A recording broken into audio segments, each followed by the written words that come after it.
je suis Christophe Martz, je développe le projet Dragonfly depuis quelques années. Donc le projet Dragonfly, c'est un nouveau type de paramoteur électrique qui va donc rendre plus performant le vol électrique d'une manière générale sur le paramoteur. J'ai proposé à Julien Heil de tester au moins une machine au sol pour cette première rencontre et pour voir ce qu'il pensait de la machine, puisque c'est un pilote qui vole en électrique sur Exomo depuis déjà quelques années. Depuis un an. Voilà, depuis un an. Et qui a notamment fait un article assez complet dans le Paramoteur Plus, donc de juillet-août 2022, sur lequel il y a aussi 6 pages sur le projet Dragonfly. Christophe, bonjour. Donc moi c'est Julien Heil. Alors voilà, donc moi je suis pilote de paramoteur depuis 2001. Okay. Hein, donc j'ai quand même 20 ans de vol derrière moi. 10 ans plus que moi. Voilà. Parce que moi j'ai commencé en 2012. Voilà, donc j'aime bien dire que je suis arrivé un peu après les pionniers, quoi. Moi je suis arrivé quand les machines commençaient à avoir une certaine maturité. Voilà, et à être acceptable sans être bodybuildé et être un sportif de haut niveau. Tout à fait. Donc voilà, donc moi je suis un pilote lambda, je dirais. Hein, je vole pour le plaisir. J'ai la particularité que j'ai créé la CFDM, donc la Coupe française de distance en paramoteur. Ah, c'est toi? Oui, c'est moi qui suis en fait le cerveau de la CFDM, qui a fait 7 saisons et qui s'est arrêté l'année dernière. Donc la CFDM n'est pas repartie pour une saison en 2023. Donc c'est moi qui animais un peu le vol de distance en France. Donc avec des retours d'informations via un site internet, des homologations, des choses comme ça. Donc on parle de 10 000 vols. Hein, qui ont été enregistrés par des instruments, par des GPS, qui ont été envoyés par environ 300 pilotes et qui ont constitué une base de données en fait, pour la CFDM. Okay. Donc en fait on cumulait les kilomètres et on faisait un classement tous les ans qui était d'ailleurs, je dirais, remercié ou sanctionné par des trophées remis par la FF Plume. Okay. Donc on travaille un peu avec la fédération là-dessus. Et on a fait quelques beaux vols. Et une de nos fiertés, c'est d'avoir gagné l'année dernière le championnat du monde de distance en paramoteur par nation. C'est-à-dire que c'est la France qui actuellement a le titre de, en fait, je dirais, champion du monde de vol de distance. Cumulé donc sur tous les pilotes. Absolument. Il y en a quelques experts de la discipline. Donc voilà, j'ai fait ça et je collabore aussi assez régulièrement à Paramoteur Plus. Donc pour Franck Simonet, le rédacteur en chef, je réalise des traductions d'articles ou des articles aussi spécifiquement dédiés au vol de distance. Okay. Donc le dossier Paramoteur Plus sur l'Exomo, dédié à l'Exomo, c'était pas ta première en fait sur Paramoteur Plus. Tout à fait. Alors comme dit, je collabore assez régulièrement à quasiment tous les numéros depuis 4-5 ans. Ces derniers temps un peu moins parce que depuis que la CFDM s'est arrêtée, j'ai un peu moins de contenu forcément. Quand la CFDM allait doucement vers sa dernière saison, je me suis dit que j'avais envie de démarrer un peu autre chose et que j'allais regarder un peu de près cette histoire de vol électrique. Mais vraiment en tant que particulier, avec un objectif, je dirais, de participant lambda, sans avoir un objectif de test ou quoi que ce soit. Je voulais vraiment procéder ma propre machine et regarder ce que ça pouvait donner sur le temps long de voler en électrique. Parce qu'on avait du mal à avoir des infos à l'époque. Sur le long terme. Ouais. Sur le long terme, c'est-à-dire, si tu veux, on a toujours eu du mal à avoir des infos sur le vol électrique, jusqu'à présent en paramoteur. Ce qui va changer avec Dragonfly. Tant mieux. Parce que moi, je suis tout à fait transparent sur les datas que je donne. C'est impeccable. Et si tu veux, en dehors de quelques articles et de quelques promotions commerciales à gauche, à droite, si on est honnête, c'était difficile d'avoir un retour d'un pilote, je dirais, qui n'avait pas d'intérêt commercial particulier sur les machines. Et donc, je me suis dit, donc j'ai essayé de trouver des gens qui connaissaient un peu le sujet et d'avoir des infos, et il se trouve que j'en ai pas trouvé. J'ai vraiment pas trouvé quelqu'un qui pouvait me donner de manière, je dirais, honnête et crédible des informations. Donc j'ai fait ce que, à mon avis, était le plus simple. J'ai tout simplement acheté une machine. J'ai acheté une machine en avril de l'année dernière. Okay. Donc une machine de case. Un peu plus d'un an. Ouais, c'est ça, voilà. Donc ça fait un peu plus d'un an. Donc aujourd'hui, je dois dépasser les 30 heures de vol avec la machine. Okay. À 30 heures de vol, dit comme ça paraît pas impressionnant. En vol électrique, je ne suis pas sûr qu'il y ait beaucoup de monde qui cumule 30 heures de vol en vol électrique en France en ce moment. Déjà 30 heures par moteur thermique par an, c'est déjà une bonne année. C'est déjà une bonne année. C'est très, c'est très lié aux conditions météo et puis à la vie qu'on a aussi à côté. On ne peut pas décoller quand on veut en paramoteur. Absolument. Alors là, bon, moi, pour donner un ordre d'idée, je fais entre 30 et 50 heures par an en thermique. En thermique. Donc 30 heures d'électrique, c'est bien. Ouais, franchement. Donc, une petite centaine d'heures, tu peux aller à une petite centaine d'heures par an. Quoi. Ouais, bon, ça c'est les années où vraiment vraiment, j'arrive à me libérer du temps, au boulot. Mais il faut savoir que bon, je fais partie de la communauté des pilotes de distance, même si c'est que en tant qu'organisateur. Et moi-même, je pratiquais un peu de vol de distance. Et bon, j'arrivais à être on va dire entre 20e et 30e tous les ans dans le classement sur à peu près 100 pilotes, hein, pour donner un ordre de grandeur. Et les vols de distance, les pilotes de distance sont des pilotes qui volent beaucoup. Tu vois, c'est-à-dire qu'en nombre d'heures et en kilomètres, on va être vraiment des pilotes très très réguliers. Donc tu as raison, un pilote moyen en France, pour moi, c'est 30 heures. Un bon pilote qui vole déjà pas mal, hein, à partir du moment où il n'est pas retraité, 50 heures, c'est quasiment une limite quand tu as un travail de bureau de 2 semaines, hein, avec nos météos. Si tu n'es pas moniteur ou quoi, ou ça. si tu ne fais pas de biplace, Voilà. parce qu'il faut savoir que 1 heure en vol, c'est au moins 2-3 heures de préparation. Absolument. Le temps de préparation, le temps de mise en œuvre est un facteur dont on ne parle jamais dans le paramoteur, alors que c'est, de mon point de vue, un des facteurs les plus fondamentaux de l'activité. C'est-à-dire, je suis là dans mon canapé, je vois que le vent tombe, combien de temps il me faut pour être en l'air? Ce facteur-là, ce temps-là, il est énorme.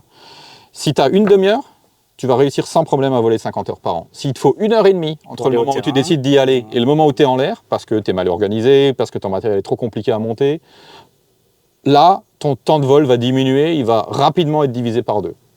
Si tu es à 2 heures, à plus de 2 heures, entre le moment où tu décides de voler, je ne parle pas de trajet, hein, le moment où tu décides de voler et le moment où tu es en l'air, je parle de changer le bonhomme, charger la bagnole, tout ça, il y a tout à fait, tout à fait. Tu oublies, de mon point de vue, la pratique du paramoteur. C'est-à-dire, pour moi, c'est vraiment un critère absolument fondamental, et je parle de ça parce que l'électrique a un avantage considérable dans ce domaine-là, on en reparlera. C'est qu'on gagne on gagne en temps de préparation.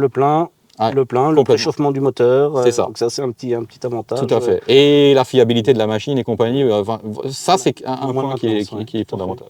Donc voilà, donc je me retrouve l'année dernière avec cet appareil électrique. Je fais ces 30 heures de vol et je l'ai fait dans une optique assez particulière. C'est-à-dire que je cherche à, on va faire simple, gagner le championnat du monde de distance en vol électrique. Voilà. Donc c'est assez facile vu qu'on est 5 à participer dans le monde. Hein. 5 sur quoi comme machine du coup? Alors ça c'est une bonne question. Je dirais que, alors on peut le regarder, on peut regarder. Vous pouvez chercher sur X-Contest sur internet, rubrique électrique paramoteur. Donc on va avoir un gars en chariot qui vole assez régulièrement. Cette année il n'a pas mis trop de vols. Voilà. Donc il y a un gars en chariot et je dirais il y a un gars en Suisse qui vole avec du, je sais pas comment on dit en allemand, on dirait du Geiger. Le moteur GGR, donc ça c'est un moteur bricolé, je dirais c'est de la construction amateur, hein. Tout est de la construction amateur. Donc lui il va voler des vols de 20 minutes, essentiellement il va prendre le relais en thermique après. Voilà, donc ça se voit. Donc sur la trace tu le vois qu'il est plus en propulsion et que donc c'est un peu, il faudrait faire le concours dans les mêmes conditions aérologiques, thermiques et sur la même région. Alors ça on peut en parler. En théorie, oui. En théorie, on pourrait dire ben là, si les gars qui commencent à voler en libre, ils vont nous mettre la raclée, etc. En pratique, c'est pas comme ça que ça marche. En pratique, les gens qui volent en libre, ils veulent voler en libre. Voilà. Les gens qui veulent voler avec un paramoteur, c'est des paramotoristes.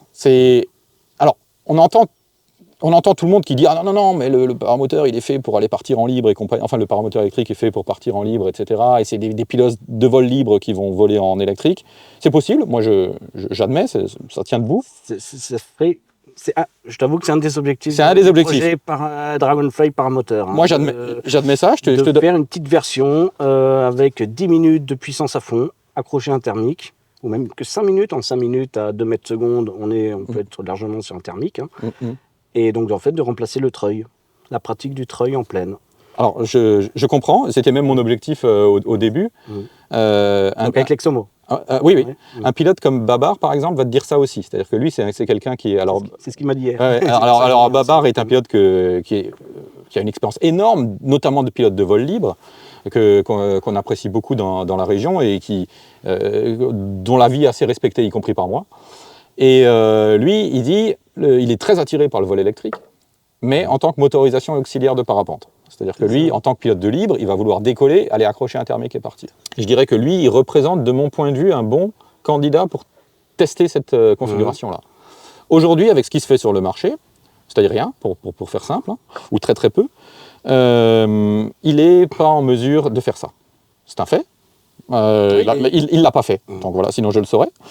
Et je vais plus loin, je n'ai pas vu de traces, je dirais, de preuves irréfutables, de traces factuelles, d'une quelconque personne qui ait pratiqué ça. C'est-à-dire qui est décollé avec un paramoteur électrique. Et qui a réussi à accrocher du thermique. Qui a fait un vol thermique et qui a, je dirais, fait de la distance significative. Parce que si c'est pour rester en l'air autour du terrain, c'est intéressant.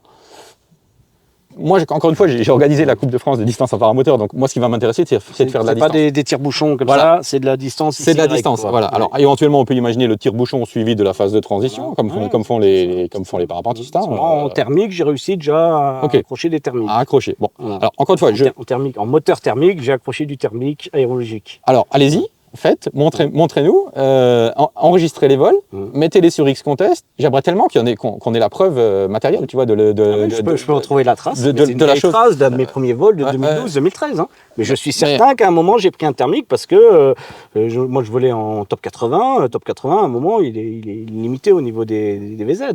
Donc, plus 6 en paramoteur, c'est-à-dire plus 7 équivalent en libre. Hein. Tout à fait. Donc, je pense que ce vol-là, et c'était sous une Alpha 4. Hein. Mais parce que j'avais une Alpha 4 que j'y suis allé. Avec quelque chose de plus costaud, j'y serais pas allé. Et j'étais en pleine. Tout ça, je respecte complètement.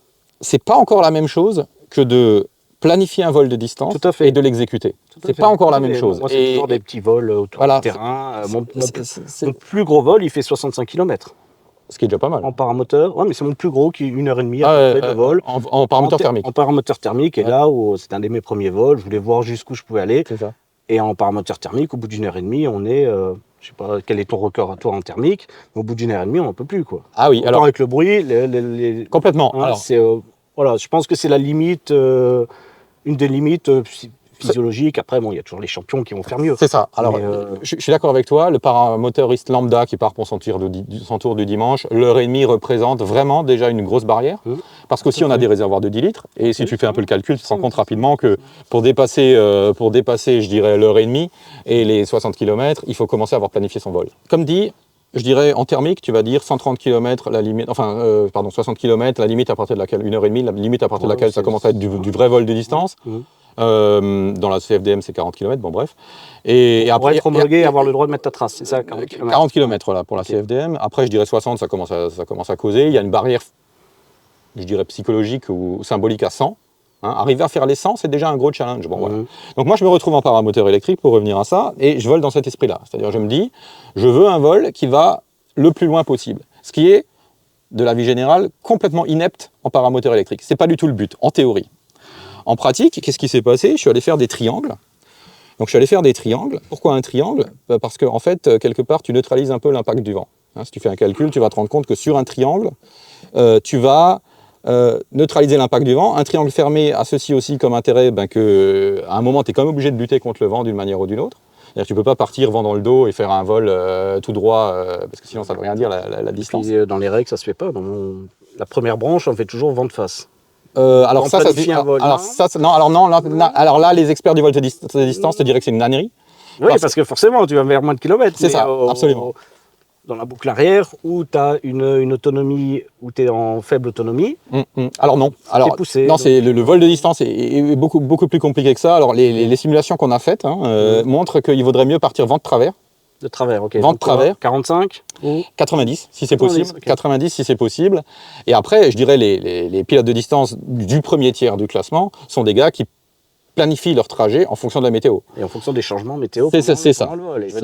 Tu prends un Benoît Squeezato, lui, en vol, il a la tablette et il étudie la situation météo en vol. Forcément. Donc là, on a déjà des pilotes d'un certain niveau. Mais bon, revenons aux pilotes du dimanche, dont je fais partie. Je veux faire un vol de distance en paramoteur électrique. Bon. Je pars, je fais 3 fois 10 km.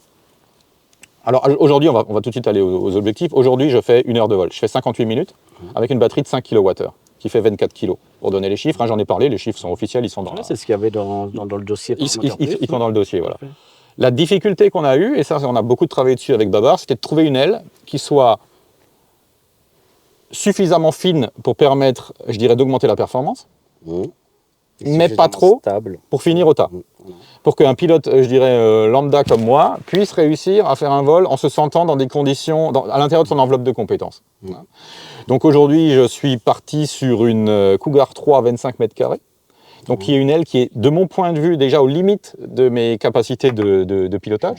C'est-à-dire que quand les conditions vont être fortes, je vais rester par terre, pour le dire simple. Hein. Ce qui n'est pas le cas avec mon aile de distance en thermique, où là, je vais avoir une veine de mètre carré de chez Dudek, une vieille reporter, mais qui va tirer à 60 km/h à travers la turbulence, tu vois. Alors, pour te donner un ordre de grandeur, quand j'ai utilisé la reporter, qui était une aile de distance, avec ma machine électrique, j'ai fait 42 minutes. Je fais 58 avec ma Cougar 3. Ouais, qui vole un peu moins vite. Alors, qui vole moins vite. Et qui est plus grande. Qui a 3 mètres carrés de plus. Donc, alors, en termes de charge à l'air, c'est comparable, parce que comme j'embarque 25 kg de batterie, oui, c'est juste. Si tu veux, en termes de charge à l'air, je vais être pareil. Mais par contre, je vais avoir donc une vitesse. Alors, et là, la vitesse, on s'en est rendu compte beaucoup en paramoteur grâce aux 10 gigabytes de données de la CFDM, parce qu'on a les consommations aussi, souvent. On s'est vite rendu compte que le paramètre le plus important en termes de consommation, c'est la vitesse. C'est-à-dire que la vitesse R a un impact énorme sur, je dirais, la quantité d'énergie qu'il te faut pour pouvoir rester en l'air. Alors, j'ai pu le tester en paramoteur électrique aussi, sur une branche face au vent. J'ai réussi à consommer plus de double en termes j'allais dire de kilowattheure, hein, ouais, c'est ça, que sur la même branche sans vent. Pourquoi? Parce que j'avais poussé le barreau pour pouvoir gagner en vitesse. Et c'est là que le vol de distance est intéressant, et c'est pour ça que je trouve que le vol de distance a un intérêt même en paramoteur électrique, c'est que c'est une vraie stratégie. Et comme dit, moi mes stats aujourd'hui, je fais 58 minutes avec 5 kWh, un PTV qui est quand même pas négligeable, hein, puisque le bonhomme 85 kg, habillé, avec l'aile on va dire 90, aile parachute 90, plus 40 kg de matériel, on est à 130 kg. Donc avec 130 kg, 58 minutes de vol, c'est ce que j'arrive à faire aujourd'hui. Et du coup, quand tu dis 58 minutes, ou enfin on va dire une heure, une heure d'autonomie sur XOMO, pour combien de kilomètres au sol du coup? Alors, combien il y a de traces GPS, sol, XY? Oui, alors c'est une bonne question. Alors je fais à peu près entre 38 et 40 km de traces linéaires au GPS, mais si tu veux de distance homologuée à X-Contest, j'arrive à faire que 30 km. Pourquoi? Parce que je vole dans un coin où il y a pas mal de zones chasseurs, zones aériennes et autres, et donc je ne peux pas faire vraiment optimiser au maximum. Mais pour répondre à ta question d'un point de vue purement technique, aujourd'hui j'ai une vitesse moyenne de 40 R de 40 km/h. Gros avantage du paramoteur électrique, et ça vraiment je pense que je n'ai pas assez insisté dans l'article dessus. Ça me paraissait évident, et j'aurais peut-être dû un peu plus insister dessus. En le relisant à froid, je me suis rendu compte que j'aurais dû en parler. C'est vraiment l'aspect démarrage. C'est-à-dire que démarrer une machine électrique, on appuie sur on, c'est fini. Ouais, quasi. Et je ne me suis rendu compte qu'après plusieurs vols en électrique, à quel point le démarrage d'un moteur thermique était quelque chose de stressant. Parce que moi, j'ai plus de 1000 vols en paramoteur thermique, donc je ne fais plus attention à ça. Mais même une machine bien réglée, et ça, je prétends que c'est le cas de tous les pilotes. Quand on démarre sa machine, on a toujours un petit doute. Est-ce que ça va partir? Est-ce que j'ai bien poiré? Est-ce que j'ai bien titillé la membrane du carburateur? Est-ce que les conditions météo ont changé et peut-être que le carburateur il n'est pas réglé? Moi, aujourd'hui, je vole avec un Moster 185, dont on sait qu'il est très sensible aux variations de température. En été, il faut changer le réglage, la vis de richesse, etc. Donc, en fait, c'est un stress, c'est véritablement un stress, le démarrage d'un paramoteur thermique, même pour ceux qui maîtrisent bien le sujet. Et là, pour le paramoteur électrique, du coup, c'est 100%, quoi. C'est-à-dire que je ne fais même pas un essai en sortant la machine de la voiture sur le terrain. Je l'emmène directement à l'endroit où je dois décoller, je le pose, je m'habille complètement, j'ai la machine sur le dos, prêt à décoller, et là, pour la première fois, j'appuie sur on, quoi. Et je suis sûr à 100% que ça va démarrer. Ça me donne vraiment envie de voler. C'est-à-dire, je rentre du boulot le soir, j'ai très peu de temps pour aller voler. Voilà, tu n'as même pas besoin de passer à la pompe, de faire ton mélange. C'est ça. Ça aussi, ça compte. L'odeur d'essence dans l'auto, qui n'est pas forcément agréable, surtout en été, quand les jerrycans restent plusieurs heures dans les voitures. Et aussi, je rajouterai un truc, un aspect, c'est la facilité de transport aussi. Moi, je dirais que dans l'utilisation, c'est vraiment le bonheur, le paramoteur électrique, et je peux le défendre sans aucun problème. Et donc, ça me plaît beaucoup. Ça me plaît beaucoup, et c'est une des raisons pour lesquelles je l'ai gardé, pour laquelle je continue à voler aujourd'hui, c'est que c'est vrai qu'en termes de confort et de facilité d'utilisation, c'est pas mal. Après, il y a l'histoire de l'autonomie et de la batterie, où là, voilà, ça se réfléchit, ça se planifie, voilà, quoi.